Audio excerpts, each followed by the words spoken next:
మీనరాశి వారికి నవంబర్ 17 నుంచి 23వ తారీఖు వరకు ఏ రకంగా ఉండబోతోంది, ఎలాంటి జాగ్రత్తలు తీసుకోవాలి, మరి ఎలాంటి విషయాల్లో మరింత ప్రగతి ఉంది అనేది కనుక చూసుకున్నట్టయితే, ప్రస్తుతం మీనరాశి వారికి కూడా ఈ వారం చాలా వరకు అంటే ఇంచుమించుగా 75% అయితే కనుక మంచి ఫలితాలు ఎక్కువగా కనిపిస్తున్నాయి. ప్రస్తుతం ఉన్న ఏదైనప్పటికీ కూడా భాగ్యస్థానంలో గ్రహాల కూర్మి, తర్వాత వచ్చేప్పటికి మరి రాజ్యస్థానంలో కూర్మి, తర్వాత వచ్చేప్పటికి లాభస్థానంలో కూర్మి, ఇలా ఇంచుమించుగా ఒక 3 నెలల పాటు అయితే కనుక తాత్కాలికంగా కొంత ఉపశమనం మీనరాశి వారికి కూడా లభించనుంది. ఎందుకంటే వీరు కూడా ఇప్పుడు ప్రస్తుతం అయితే కనుక మనకి కుంభరాశి, మీనరాశి, మేషరాశి వారికి ఏలినాటి శని ఉంది. అయినప్పటికీ కూడా ఈ ఏలినాటి శనిలో కూడా మనకు అప్పుడప్పుడు మరి ఎప్పుడూ చెడే ఉండదు, కొంత మంచి కూడా జరుగుతుంది. అలాంటి మంచి ఆకస్మికంగా జరిగే అవకాశం ఉన్న వారంలో ఈ వారం ఒకటి. అంటే ఇప్పటిదాకా సరే మన అమ్మాయిలకు పెళ్ళి లేదా మన అబ్బాయిలకు పెళ్ళి సంబంధాలు ఎన్నో చూస్తున్నాం. అవన్నీ కూడా మరి దగ్గర దాకా వస్తున్నాయి, ఏదో రకంగా ఆగిపోతున్నాయి. కానీ ఇప్పుడు అనుకోకుండా అవి మరి 10 అంటే 7 అడుగులు నడిచే వైపుగా వెళ్ళే అవకాశాలు కూడా ఈ రాశి పిల్లలకి కనిపిస్తున్నాయి, మన ఇంట్లో ఎవరున్నా కూడా సంతానంలో. కనుక ఖచ్చితంగా మీ యొక్క ప్రయత్నాలు మరింత గట్టిగా చేసినట్టయితే కనుక మరి అందరికీ కూడా పప్పన్నం తొందరలో పెట్టే రోజులు వస్తాయి. కనుక ఆ రకంగా కూడా మంచి జరగడానికి మీనరాశి వారికి ఉంది. ఇక సరే మరి ఉద్యోగం వాటి పరంగా ఎలా ఉంటుంది అనుకుంటే కనుక విదేశాలకు వెళ్ళాలి అనుకుంటే సాధ్యమవుతుంది. అలాగే దూర ప్రాంతాల్లో ఉద్యోగాలకు వెళ్ళినట్టయితే మరింత మంచి జరగడానికైతే అవకాశం ఉంటుంది. ఇక ఉన్న చోట ఉద్యోగం చేస్తున్న వాళ్ళకి ఆదాయం మరీ ఇబ్బంది కాదు, అలాగని ఎదుగుదల కాదు, ఏదో శంకు స్వర్గంలో ఉంది అన్నట్టు ఉంటుంది తప్ప మరీ అద్భుతమైన ఫలితాలు అయితే కనుక ఈ వారంలో కూడా ఉండదు. కానీ చెడైతే కాదు, ఖచ్చితంగా ఎంతో కొంత మంచి అయితే జరుగుతుంది.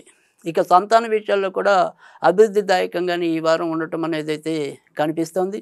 ఇప్పటిదాకా మీకు ఏదైనా సరే సంతాన విషయాల్లో ఒక రకమైన బాధ, నిస్పృహ ఇలాంటివి ఏదైనా సరే ఇబ్బంది పెడుతున్నట్టయితే పోలీ ఈ మాత్రం ఈ నిర్ణయం తీసుకునైనా సరే మనకి ఆ సంతానం ఆ రకంగా ఊరట ఇచ్చింది అనే ఒక తృప్తికి రావటం అనేది అయితే ఈ వారం ఎక్కువగా కనిపిస్తుంది.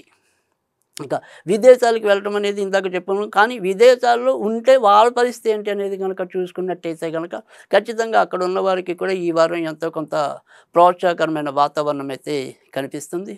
ఇక రేవతి నక్షత్రంలో వాళ్ళకైతే కనుక ఇప్పటిదాకా అంటే ఏదైనా సరే ఉత్తరాభద్ర, పూర్వభద్ర వీరికి వివాహం అయ్యి విషయంలో కొంతవరకు అనుకూలత ఉన్నప్పటికీ కూడా రేవతి నక్షత్రం వాళ్ళకి ఏదో రకంగా సంబంధాలు దూరం అయ్యే పరిస్థితి మరింత ఎక్కువగా ఉంది.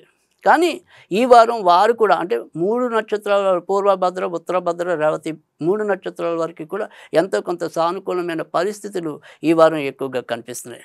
అయితే ప్రస్తుతం ఉన్న అష్టమంలో శుక్రుడు వల్ల కొంతవరకు అనారోగ్యాలు అయితే మధ్య మధ్యలో వస్తాయి.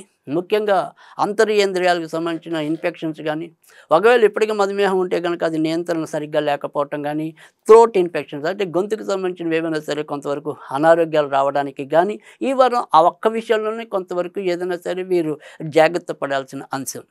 ఇక మిగతా అన్ని అంశాల్లో కూడా ఎక్కువ శాతం అయితే కనుక మంచి ఫలితాలు ఎక్కువగా కనిపిస్తున్నాయి. ఇక కొత్తగా పెళ్లి కావాలి అనుకునే వారి విషయం మనం చెప్పాం. సరే పెళ్ళైన వారి విషయంలో కూడా ఎంతో కొంత అనుకూలత ఉందని చెప్పాం. మరి కొత్తగా సంతానం కావాలి అనుకునే వారికి ఎలాంటి పరిస్థితులు ఉండబోతున్నాయంటే కనుక ఖచ్చితంగా వారి విషయంలో కూడా మంచి జరిగే పరిస్థితి ఎక్కువగా కనిపిస్తుంది. అందుకని ఎలా చూసుకున్నప్పటికీ కూడా చాలా అద్భుతమైన వారంగానే ఈ వారం మనం మీనరాశి వారికి అయితే కనుక చెప్పవలసి ఉంటుంది. అయితే మీనరాశి వారు మరి ఏదైనా సరే ఈ వారం పూజించవలసింది ఏదైనా ఉంటే కనుక సాధ్యమైనంత వరకు కూడా కాలభైరవుడికి సంబంధించిన పూజలు చేసుకున్నట్టయితే మరింత మంచి ఫలితాలు రావడానికి అవకాశం ఉంటుంది. ఇక ఈ వారంలో వీరు సోమవారం, మంగళవారం, గురువారం ముఖ్యమైన పనులు ఈ రోజుల్లో తలపెట్టినట్టయితే కనుక ఇంకొద్దిగా ముందుకెళ్ళే అవకాశాలు ఎక్కువగా కనిపిస్తాయి. ఇక ఈ వారం మనం కాలభైరవుడు పూజించాలని చెప్పాం. మరి కాలభైరవుడికి సంబంధించిన ఏదైనా సరే చిన్న చిన్న మంత్రాలు అంటే కాలభైరవ అష్టకం చదువుతాం వస్తే కనుక కాలభైరవ అష్టకం చదువుకోవచ్చు. లేదంటే కనుక హోం హుం జూం భం కాలభైరవాయ నమః, ఓం హూం ఝూం భం కాలభైరవాయ నమః. ఇది చేతైన సార్లు చదువుకున్నట్టయితే కనుక తప్పకుండా మంచి ఫలితాలు రావడానికి ఉంటుంది. ఇది ఈ వారం మీనరాశి ఫలితాలు.